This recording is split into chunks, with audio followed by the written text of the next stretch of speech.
Good morning, Elizabeth. How are you doing?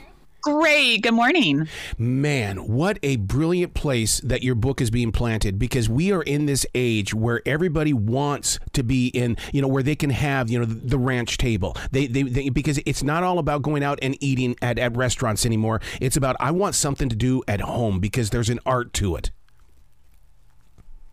Absolutely. I mean, I'm a big believer that the ranch table can be taken anywhere, and at home is one of the best spots for it.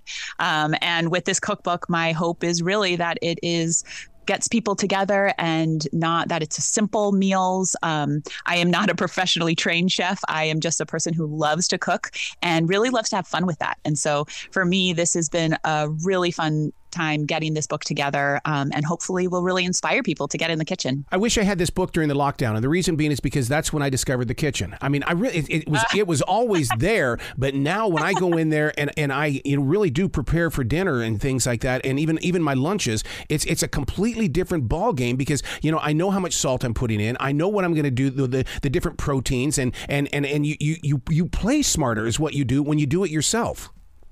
Yes, absolutely. You do. You play smarter. You have fun doing it. I think that the kitchen can be such it's such a creative place, and you can really have fun. I'm a big believer in also just tasting everything that you're cooking as you're cooking it, even no matter what recipe you're following, that you're just always tasting things and having fun with it and enjoying it. And that, just to be relaxed in a kitchen. I think sometimes we get really stressed out or, worried about how things are going to turn out. And I think for me, I just want people to, enjoy it and have fun, and people hang out. The kitchen for me is really like the heart of the home, and where everybody wants to hang out and sit and talk. And I love that.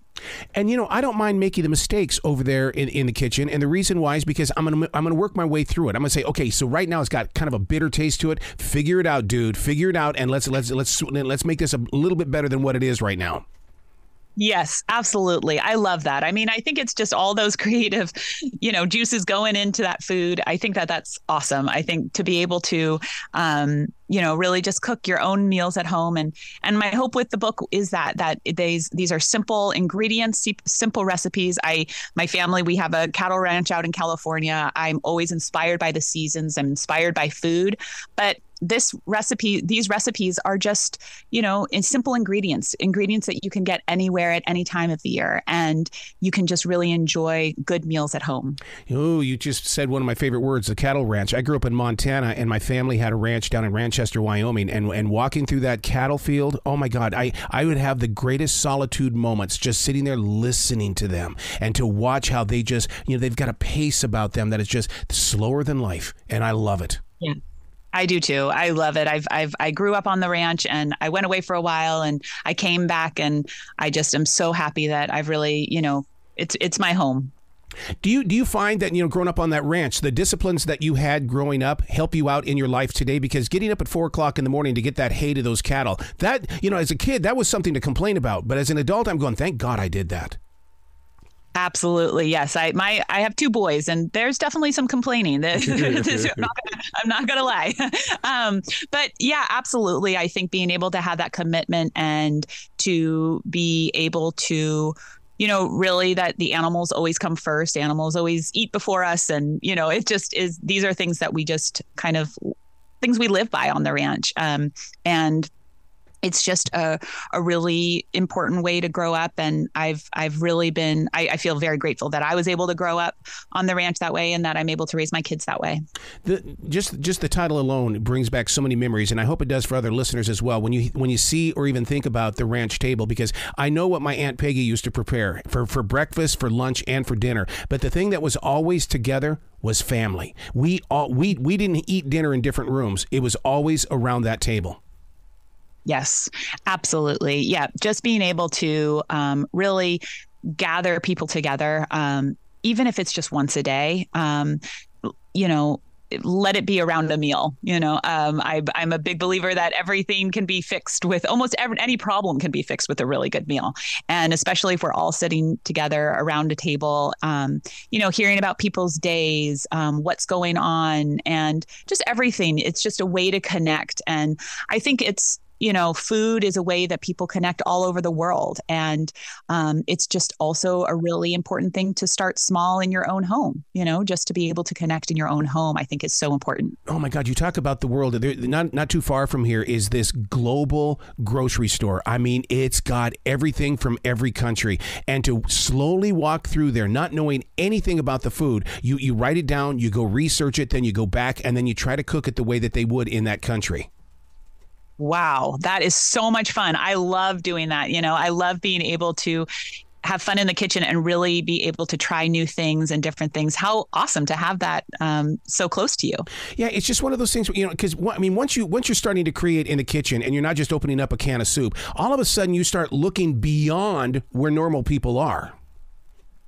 Yeah, I think so too. I think I think food is something that is just really connects people over generations too. I mean, I think that sharing recipes and saving recipes, my grandfather was a real big cook in my family. And I loved cooking with him and hanging out with him when I was little. And he would always, talk to me while he was cooking. Yes. And my grandparents both passed away before my kids were born, but I was very close with them. And my grandfather left me all of his index cards, all of his recipe index cards.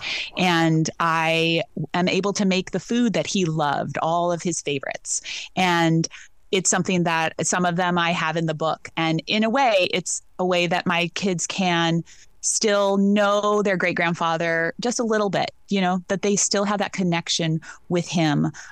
Even though they never got to meet him, they do know all the food that he loved and all of the things that were his favorites. And so I'm a big believer in just being able to share those recipes over. I think sharing recipes is so important. And so It's such a gift to be able to share these recipes. And also then, being able to share those recipes over generations. Wouldn't you like to have Gordon Ramsay come to your ranch? I mean, just to go and say, look, dude, okay, well, I know we can have something here, but I'm going to show you how I cook from the ranch. You do your big city stuff, but I'm going to show you how we do it here. Yes. Yeah, it would be, I don't know what it would be like. Yeah, because he's been doing all these different shows lately where he's not winning all the time. And that's what I love is that it's like, Gordon, get over here. I want you to have this rib roast she's talking about, but she's going to show you how she prepares it. And I guarantee you're going to walk out of here a very, very happy guy. Yes, simplicity is key, and being able to enjoy and love being in a kitchen. To me, it is not about being stressed out. It's about just like the real love and joy of cooking and being in a kitchen and having a meal together. That is my goal. That's my goal always with this cookbook. And it's really my goal with the show. The Ranch to Table. It's just a way that I would love to share with people about getting together and just enjoying a good meal and being together. What is it about the seasons that controls what we're eating? And the reason why I bring that up is because, there's a lot of apple cider being sold right now. And boy, the butternut squash is going out the door. I know, right? I am very inspired by the seasons, 100%. I think seasons are what inspire me. If it's cold outside, I want to have a really delicious butternut squash soup. So it just makes sense. And so I actually have a delicious butternut squash soup in the cookbook. But it's definitely a thing that I love to cook with the seasons. Mm-hmm. This cookbook, you can really find these ingredients any time of year, wherever you are in the United States. I love being able to cook with the seasons. And I think that, tomatoes in the summertime, they're kind of the best. It's the best tomatoes in the summertime. And right now, squash, as you said, it's going out the door. So it's time to make that soup. Oh my God. I made some homemade tomato soup, and you have to cool down the house. You have to really, because I like my soup super hot, but in the summertime months though. But what I wanted to do, everybody likes to have a melted cheese sandwich with their tomato soup. I did the melted cheese sandwich with the soup. So and just to see what it would be like. Oh my God, to have cheese and things inside that tomato soup. Oh my God. It was like, I want to be I want to be that guy in a food truck that has different soup every day. Yes, absolutely. I have a grilled cheese in this book that I love. I love a good grilled cheese Yep. sandwich.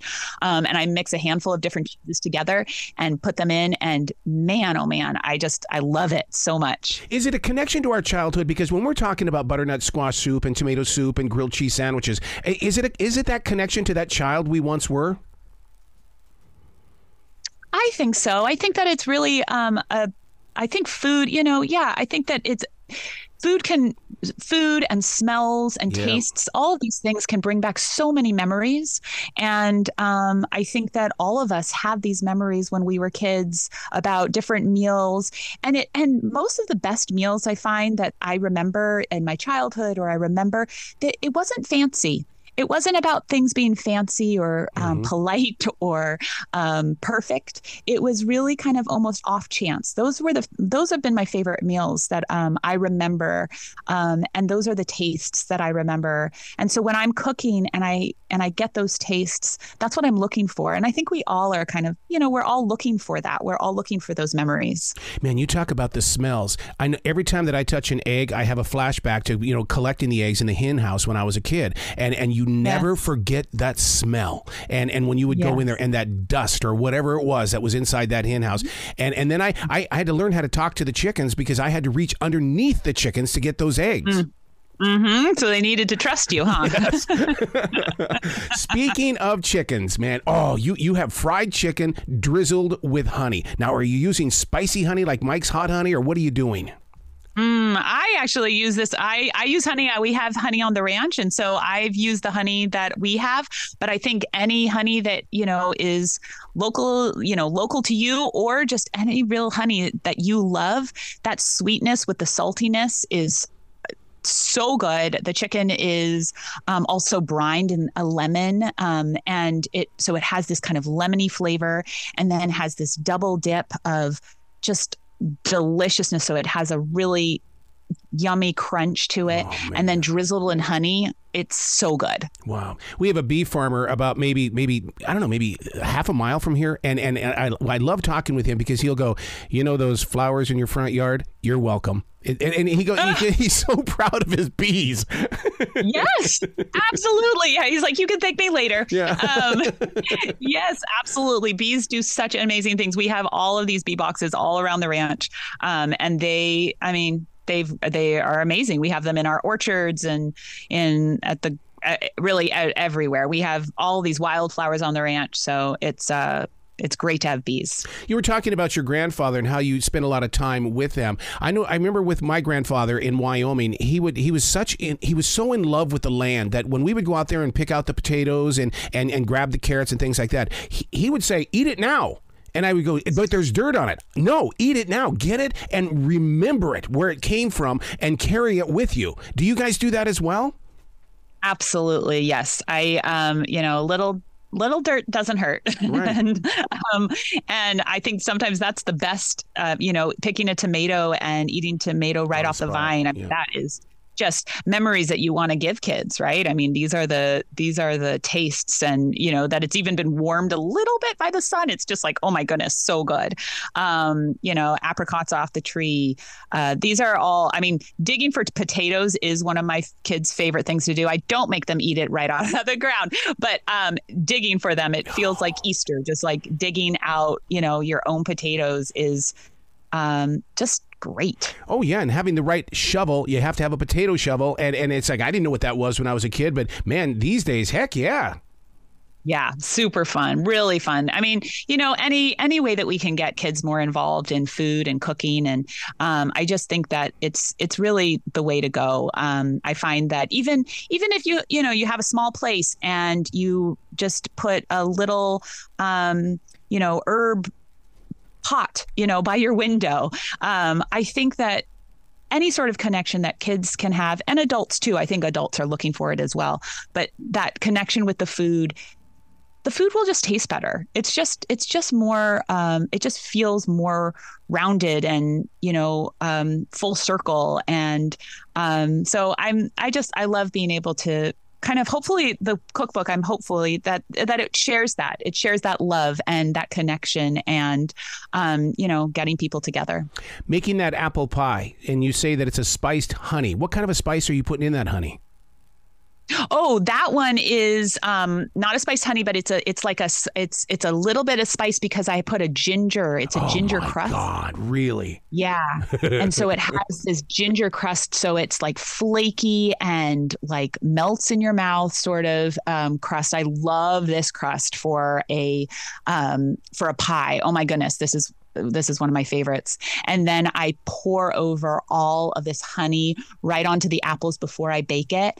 And so it has this mixture of the honey and apples and this ginger crust. Oh my goodness. So good. I want it right now. Who would have ever thought about putting ginger inside the crust? I mean, oh my God. I mean, that would give that a unique little flavor, doesn't it? It just gives it that little bit of spice, a little bit of kick, and very, very faint, but so good. And man, with that just like butter flakiness, it's so good. So let me ask you a question about Ranch Table, because we could talk about how great the food is all day. We live in this generation where everything is gluten free. Is it gluten free? Is it keto? What's going on? Well, this doesn't even come up in our conversation today. I mean, because it's very healthy, very delicious food, is it not? Yes, I mean, I everything in moderation is the way that I grew up, and I eat a lot of food, and I eat and I really enjoy it. But I love fresh things. I love being able to cook the things that I make I love making my own ice cream. I love making my own bread. I love making all of these things. I really love being able to make these things at home and enjoy them. And I mean, again, it's about being relaxed, and just enjoying really good food. Oh my God. And the smell after you've gone for a walk through with Jazzy, let's say, through this forest, and you come in the house and you smell the food. It's like, oh my God. I know, that is that feeling, right? It's like the smell, it just brings on so much joy, right? I mean, being able to walk into a house full of, a delicious smell. I have this I call it my rancher's chili, that is just so good. And it's one of those things that you put in the pot, you put it on the stove, and it just slowly cooks for a handful of hours. And then, you walk in and my goodness, your house is just the best place in the whole world. Who needs a candle? No candles needed here. You growing up on a ranch, then you're going to probably understand this more. People that did not have fresh cow's milk missed out on a lot of things in life. I mean, the fresh stuff where the cream rises to the top. Yes, we did not have dairy. Really? We didn't have dairy cows, so we didn't get that. But we did get that at the farmer's market, which we picked up. Yeah. But yes, it is. That's different. That's like the best cream, the best milk you'll ever have. Yeah. Fresh. Oh, all right. Where's a website that people can go to find out more about you, about everything that you're doing? Because I'm sure they're hungry and they want to try something new in that kitchen. Yes, theranchtable.com. That is my website. You can get the cookbook on that website, but really it's available, The Ranch Table, wherever cookbooks are sold. And also the show is called Ranch to Table. We're going into our 4th season on Magnolia Network, and it also airs on Max. I love it. Please come back to this show anytime in the future. The door is always going to be open for you. Oh, thank you so much. This is so fun to meet you. Well, you be brilliant today, okay? I'll try. Okay.